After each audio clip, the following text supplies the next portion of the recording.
शांति। आज हम बात करेंगे कि आत्मा में देहभान आखिर प्रवेश करता कैसे है। कहीं आत्मा में कोई ऐसा छेद तो होता नहीं है कि देहभान अंदर घुस जाएगा। तो आखिर में देहभान प्रवेश कैसे करता है, और अगर प्रवेश किया हुआ है तो उस देहभान को हम कैसे निकाल सकते हैं। इसी बात पर, इसी विषय पर आज हम चर्चा करेंगे। तो सबसे पहले तो यह समझना होगा कि देहभान जब प्रवेश करता है, कहते हैं, यानी बाबा भी कहते हैं कि देहभान को निकालो।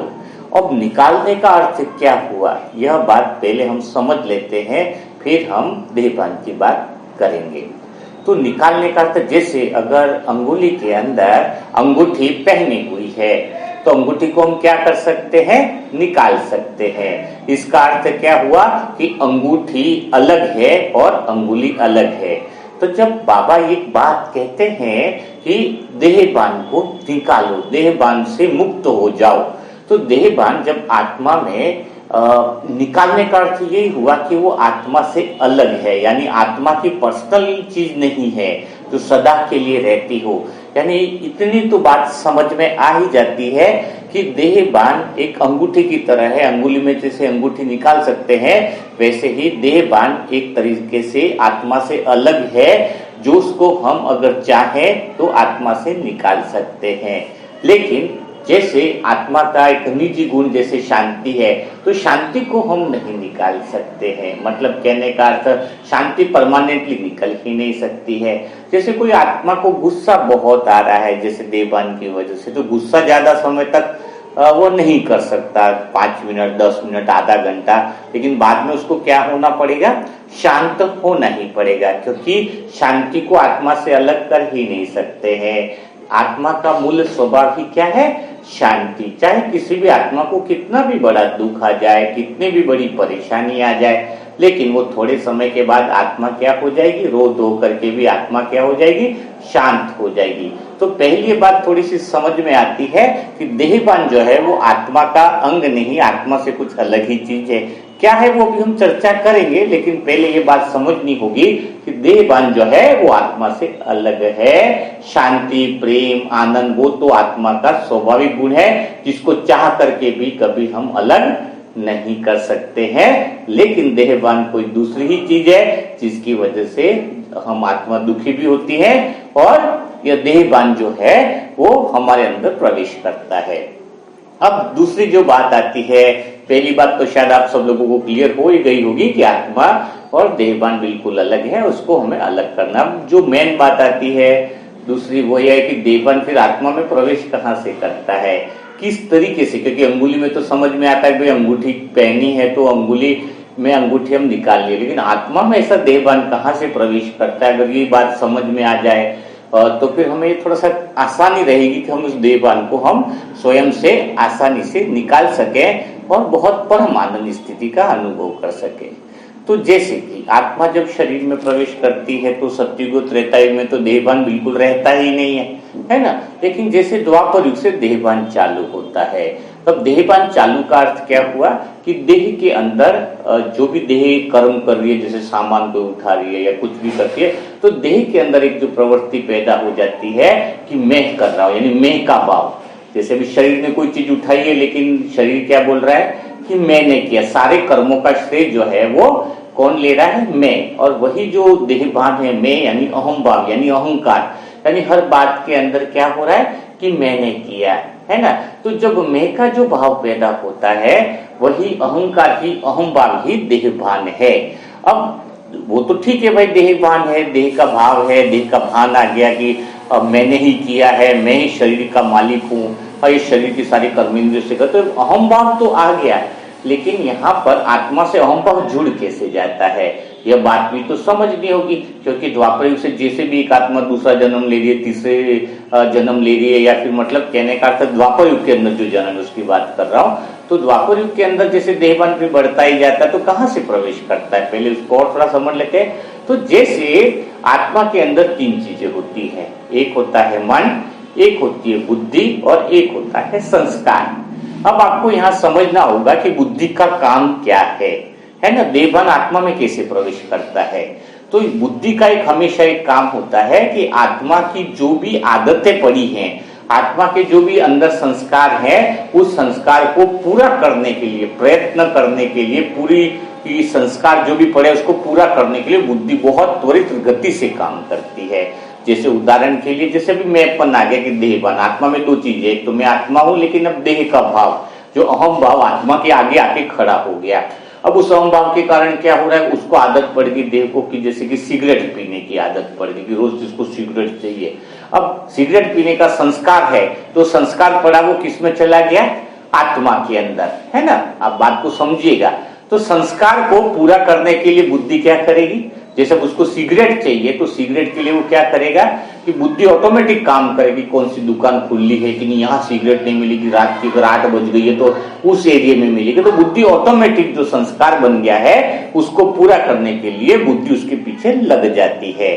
तभी तो हमें हमेशा बाबा कहते हैं कि आत्मा के अंदर जो संस्कार ये देह भान के जो पड़े हैं, संस्कार अगर चेंज होंगे तो बुद्धि भी अच्छी तरीके से काम करेगी। बुद्धि तो वश में हो गई ना, बुद्धि तमो प्रधान होगी। पहले बुद्धि सतो प्रधान क्यों थी, क्योंकि संस्कार भी कैसे थे, सतो प्रधान थे। देह का भान नहीं, मैं भाव यानी अहम भाव नहीं था, अहंकार नहीं था। अब अहम भाव का अर्थ यह नहीं है कि अहम भाव, कई बार ज्ञान का भी अहम भाव आ जाता है। जैसे कोई कहता है कि मैं बहुत अच्छा समझाता हूं, मैं जहां बोलना चालू करता हूं वहां सबका बोलना बंद हो जाता है, मेरा ज्ञान एकदम क्लियर है। तो कोई बात फर्क नहीं पड़ी। किसी इंसान को पैसों का अहम है कि मेरे पास धन बहुत है, और इधर बाबा के अंदर आने के बाद अगर उसको ज्ञान का अहम आ गया तो भी वो आत्मा नहीं समझ पाएगा, क्योंकि उसने देहभान तो प्रवेश कर ही चुका है ना, देहभान को तो छोड़ ही नहीं रहा ना, अहम भाव तो छोड़ ही नहीं रहा है। उधर कलयुगी दुनिया में पैसों का अहंकार है, अहम भाव है, और इधर है ज्ञान का अहम भाव है।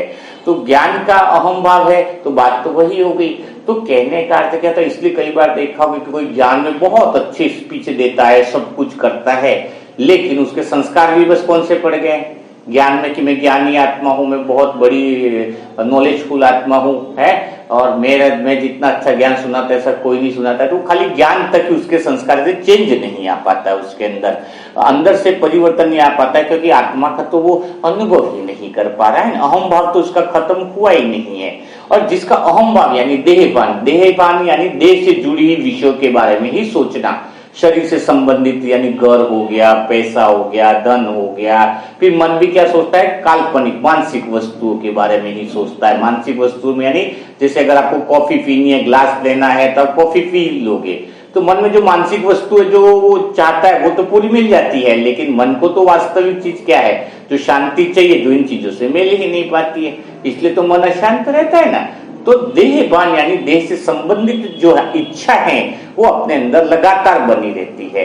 और भगवान के ज्ञान और योग का अर्थ क्या है, ज्ञान का अर्थ एक ही है, एक ही परमात्मा के ज्ञान का अर्थ है कि श्वास छूटने से पहले सारी इच्छाएं खत्म हो जाए तो वह आत्मा नंबर 1 का पद प्राप्त कर लेती है। और जिसकी श्वासें खत्म हो जाए और फिर भी इच्छाएं बाकी रह जाए तो वो समझ लेना वो लास्ट वाली आत्मा है, यानी नंबर 1 वाली आत्मा उसको कह ही नहीं सकते हैं।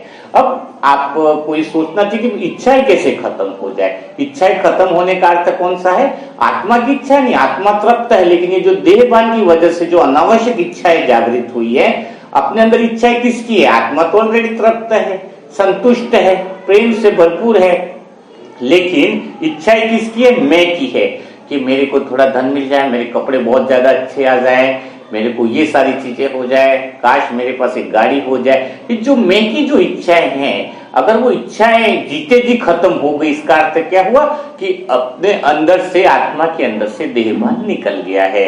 इच्छाएं खत्म होना इसका अर्थ ही है कि देहभान हमारा निकल गया है। जिसके अंदर देहभान है उसकी इच्छाएं कभी भी खत्म हो ही नहीं सकती है। अगर सूक्ष्म से सूक्ष्म छोटी सी भी इच्छा अगर अंदर है, अंदर से अगर चेक करे कि मेरी क्या इच्छा है बाकी, तो समझ में आएगा वही देहभान का एक स्वरूप होगा। छोटे रूप में, चाहे वो मान सम्मान चाहिए, चाहे ऐसा लगे कि मुझे इसने ऐसा क्यों कह दिया, ठेस पहुंच रही है, यानी वो अहम भाव, मुझे मान सम्मान मिलना, यह भी एक अहम भाव है, यह भी सूक्ष्म इच्छा है। यानी अगर दुनिया से सूक्ष्म इच्छा भी आपकी बाकी है, इसका अर्थ क्या है कि अभी भी आपका देहभान अंदर से बाकी है। तो कोशिश अभी ये होनी चाहिए कि बस मैं कौन हूँ, मैं आत्मा हूँ। अपने अंदर जो अहम भाव है, देह भाव है, देह भाव जो अलग है, जो देह भाव वो क्या कर रहा है, देह से संबंधित जितनी भी विषय वस्तु है उसकी तरफ जाता है। तो यह आपको समझ में आ गया होगा कि आत्मा और देह भान में अंतर क्या है। जब मैं आत्मा बोलूं तो मैं शब्द ही खत्म हो जाएगा, मैं का वजूद ही खत्म हो जाएगा। मैं सिर्फ एक ही चीज का बचेगा कि मैं आत्मा हूं। ज्ञान भी सुनाएगा तो वो आत्मा इस तरीके से सुनाएगी कि मैं आत्मा किसी को समझाने के लिए या तालियां बजाने के लिए ज्ञान नहीं सुना रही हूं। बस मैं आत्मा अपने सत्य स्वरूप में स्थित हूं, तो मैं आत्मा अपनी सत्य स्थिति का दूसरे को क्या करवाना चाह रही हूं, अनुभव कराना चाह रही हूं। तो इसका अर्थ ये हुआ कि संपूर्ण आत्मिक स्थिति हो जाएगी। यानी मन जो है वो देह भान के बंधनों से अगर मुक्त हो जाए, देह का भाव मुक्त हो जाए, तो आत्मा इतनी मुक्ति स्थिति का अनुभव करेगी कि मानो उसको लगेगा कि घंटों घंटों में इसी मुक्त अवस्था में, परम आनंद में, अतीन्द्रिय सुखों के अंदर खोती रहूं, खो जाऊं इस अतीन्द्रिय सुख में। इतना परम आनंद स्थिति का अनुभव होगा। अगर एक सेकंड के लिए भी आत्मा देह भान से मुक्त हो जाए, देह के पदार्थों से मुक्त हो जाए, देह के विषय साधनों से मुक्त हो जाए, यानी जो मैं अंदर है उससे अगर मुक्त हो जाए, तो आत्मा बड़ी प्रसन्न स्थिति का अनुभव करती है। तो शायद आपको समझ में आ गया होगा कि आत्मा और देह भान में अंतर क्या है और आत्मा में देह भान आखिर प्रवेश कैसे करता है। तो फिर हम अगले सेशन में फिर बात करेंगे कि इस देह भान को फिर मिटाने का तरीका क्या है, कौन सी ऐसी विधि अपनाई जाए जिससे हमारे अंदर यह अहम भाव जो है, हमारा जो देह का भाव है, देह का जो भान है, वो हम मिटा सके। तब तक के लिए सभी भाई बहनों को ओम शांति, ओम शांति।